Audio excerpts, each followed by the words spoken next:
Okay, so here's our next video. I decided to record this one because I got a custom order from a good client and pretty much left it up to me. The only specifications I was given was they like the pinstripes, so to speak, the striping. So we're going to do an edge grain cutting board, and they did say they wanted a lot of reds. So I've got some bloodwood, I've got some Paduke, there's going to be some maple, some walnut, and I've got one piece of mahogany that I'm going to throw in there for good measure. So I hope you enjoy. Let's start.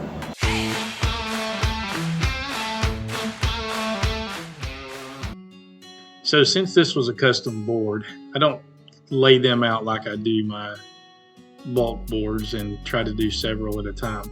Although I think I'm going to wind up with a couple of boards out of this. In any case, the customer wanted a board that was about 12 by 12. So we're going to get as close to that measurement as we can. They also wanted a board that was about 3/4 of an inch thick. So we're just going to break everything down to its rough final dimensions right here. We will come back at the end and square the boards up, got a little bit more off. Again, I can't say enough about this rigid miter saw. It's done a great job, very smooth. And I will give a shout out to Shop Nation. I did purchase their dust collection attachment for this, because the dust collection from the factory is absolutely horrible on this saw. However, it has greatly increased by getting the dust collection attachment from Shop Nation. I will put a link in the description below, so if you're interested and if you have either this saw or the Delta, it will fit both. You can go over to their page and check it out.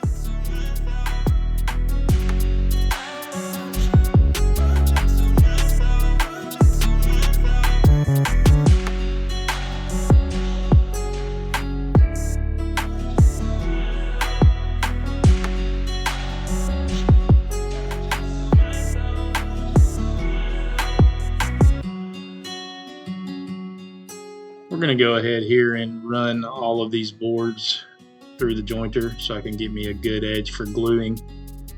Then I'll rip them down into their strips over on the table saw. I will make a note here, if you've never worked with Paduke, make sure you wear a respirator and be prepared for a lot of dust, or bright orange I guess you could say, but it's very, very messy.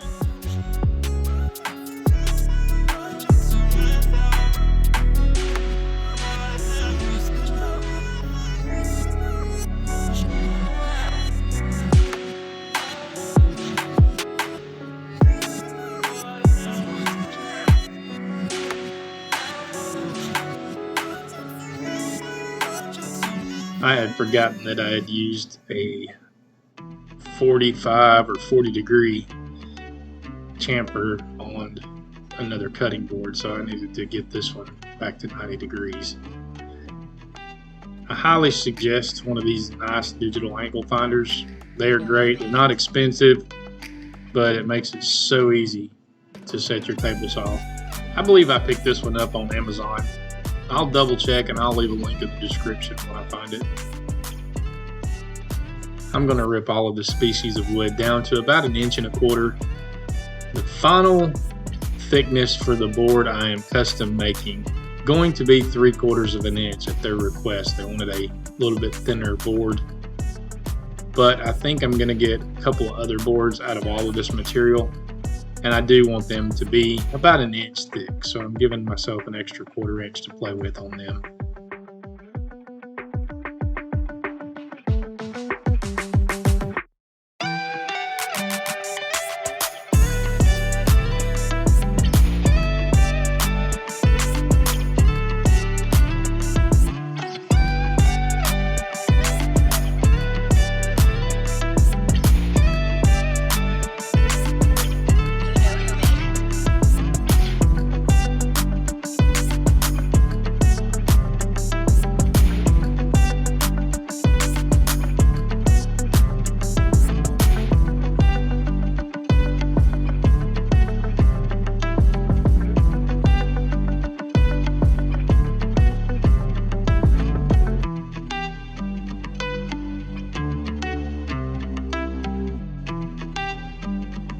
All right, next we're going to go ahead and run each of these individual pieces through the planer.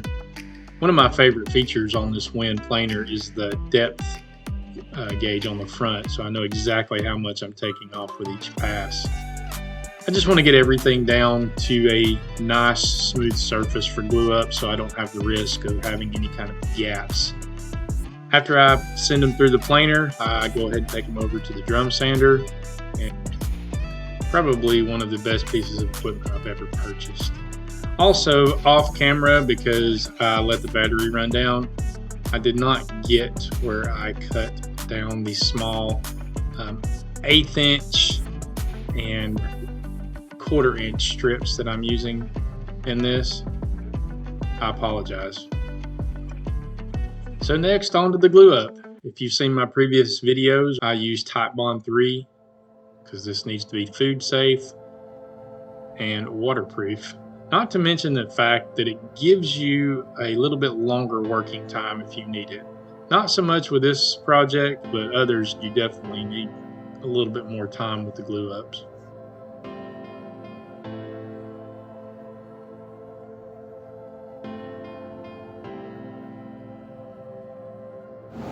All right, let's see if we can get this thing out of the glue, or out of the clamps, I guess I should say, and get her planed up and see what she looks like.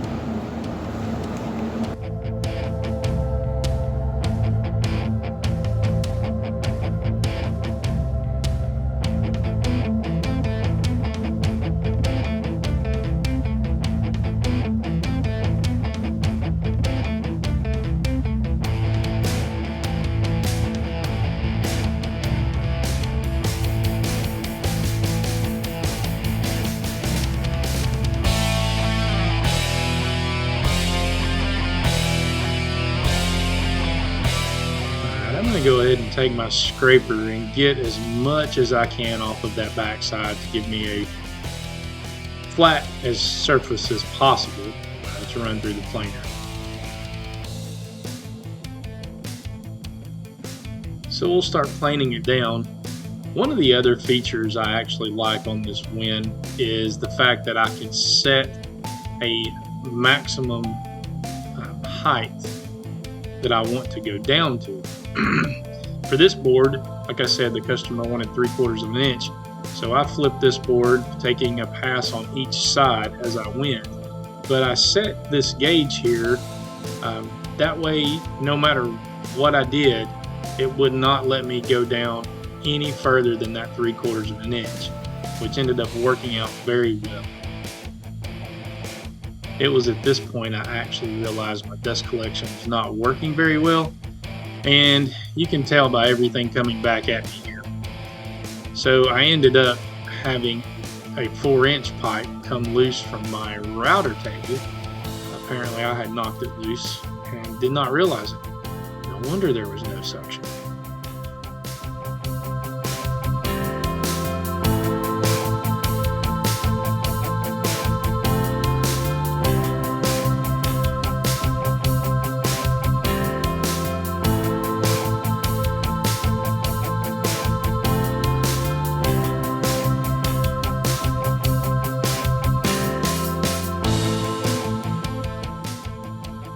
Here we're just going to go ahead and use the miter saw to square up the ends.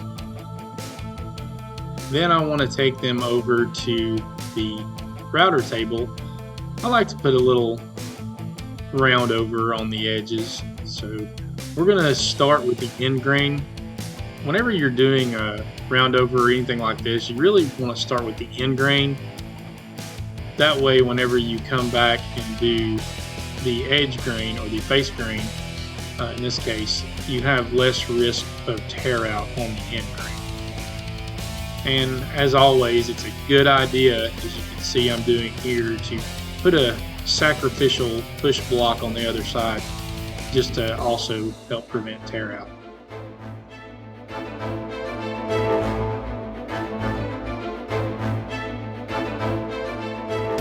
Here we're going to start the wonderful sanding process. In all actuality, it's been started already. I do things a little different than you might see some people do. Since my planer does such a good job of smoothing out the surface, I actually have a 180 grit paper on my drum sander. So once I get to this point, my first manual sand, or my random orbit sander, is at 220. And then we will do a water pop, and then I'll come back for a final sand at 320. I like to mark everything with a pencil just so I know I've gotten all the surfaces. Something else you're going to see me do here is I'm going to actually grab my air hose and spray while I'm sanding. If you've ever worked with Paduk, you know how fine that dust is, and if you have any light colored wood close to Paduk and you don't use an air hose to blow air on it as you're sanding, you will wind up staining your lighter colored wood, and you won't get that pop of the differentiation in colors that you're looking for.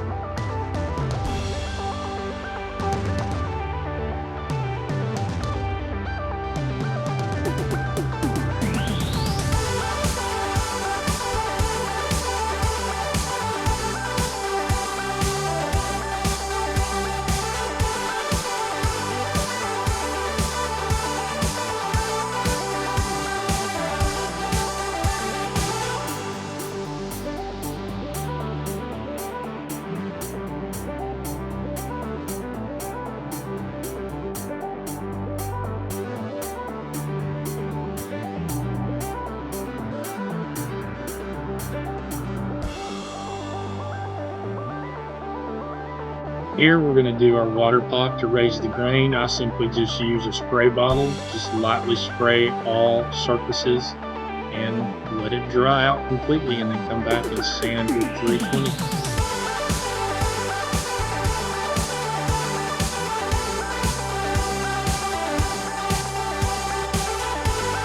And here we're going to come back with the 320 to do the final sanding, and then get this in a nice little bath. I hope you have enjoyed this video. If you've made it this far, please click on that subscribe button, hit the little bell icon. That way you can get notified anytime we upload video. We try to do these more and more. You'll see at the end, I've decided after this to actually give this pattern a name. I like it so much, it's going to be something that's available to order in the future. So if you're interested, visit our website, and we'll see you on the next one. Thank you so much for watching.